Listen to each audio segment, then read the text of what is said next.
മോൻസൺ മാവുങ്കൽ പ്രതിയായ തട്ടിപ്പ് കേസിൽ ക്രൈംബ്രാഞ്ച് രണ്ടാം പ്രതിയാക്കിയ കെ സുധാകരൻ തന്റെ നിലപാടിൽ ഉറച്ചു നിൽക്കുകയാണ്.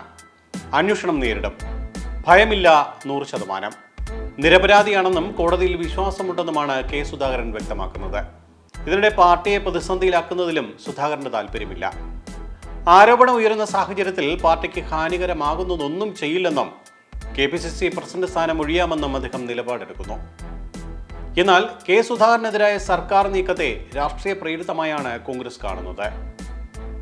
മുഖ്യമന്ത്രിക്കും സർക്കാരിനുമെതിരായി സുധാകരനെടുത്ത കടുത്ത നിലപാടുകളും മുഖം നോക്കാതെയുള്ള വിമർശനങ്ങളും സർക്കാരിനെയും CPM-നെയും ചൊടിപ്പിച്ചു എന്നതിനാലാണ് കള്ളക്കേസെന്നാണ് കോൺഗ്രസ് നേതാക്കൾ വിലയിരുത്തുന്നത്. SFI നേതാക്കൾക്കെതിരെ വരെ എത്തി നിൽക്കുന്ന ആരോപണങ്ങളിൽ നിന്ന് തലയൂരാനും ചർച്ച വഴിമാറ്റാനുമുള്ള CPM തന്ത്രമായും കോൺഗ്രസ് കെ സുധാകരനെതിരായ നീക്കത്തെ കാണുന്നു. ഇന്നത്തെ കരുതിനവും പ്രതിഷേധവുമെല്ലാം വരും ദിവസങ്ങളിൽ കടുപ്പിക്കും കോൺഗ്രസ്. CPM ഗൂഢാലോചന നേതാക്കൾ ജനപക്ഷത്തെത്തിക്കാനും തീരുമാനിച്ചിട്ടുണ്ട്. ചങ്ക് കൊടുത്തും കെ സുധാകരനെ സംരക്ഷിക്കാൻ തന്നെയാണ് കോൺഗ്രസിന്റെ തീരുമാനം.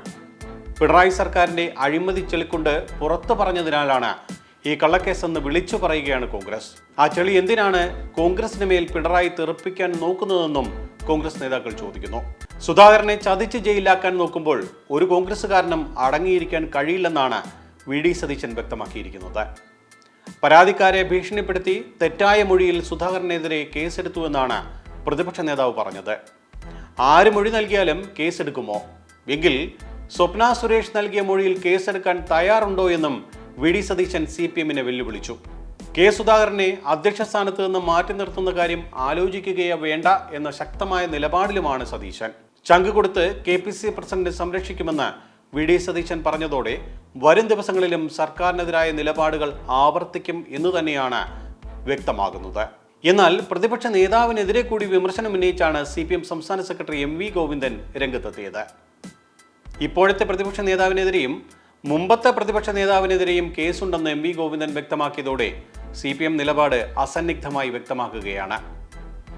തെറ്റായ നിലപാട് ആര് സ്വീകരിച്ചാലും നിയമത്തിന് മുമ്പിൽ എത്തിക്കും എന്ന് തന്നെയാണ് MV ഗോവിന്ദൻ പറഞ്ഞത്. സുധാകരൻ ഉൾപ്പെട്ടത് രാഷ്ട്രീയ കേസിലല്ല, ഗൗരവമേറിയ തട്ടിപ്പ് കേസിലാണ്. രാഷ്ട്രീയ പ്രേരിതമല്ല കേസുകൾ. പ്രസിഡന്റ് സ്ഥാനം കെ സുധാകരൻ ഒഴിയണമോ ഇല്ലയോ എന്നത് ഞങ്ങളുടെ വിഷയമല്ലെന്നും CPM നിലപാടെടുത്തു. കേസും അനുബന്ധ നടപടികളും അതിൻ്റെ വഴിക്ക് നീങ്ങുമെന്ന് പറഞ്ഞതോടെ എന്താണ് CPM-ന്റെയും സർക്കാരിൻ്റെയും നിലപാടെന്ന് വ്യക്തമായിരിക്കുകയാണ്. എന്തായാലും വരും മണിക്കൂറുകൾ കോൺഗ്രസ് CPM വാക്പോരുകൾക്ക് മൂർച്ച കൂടും.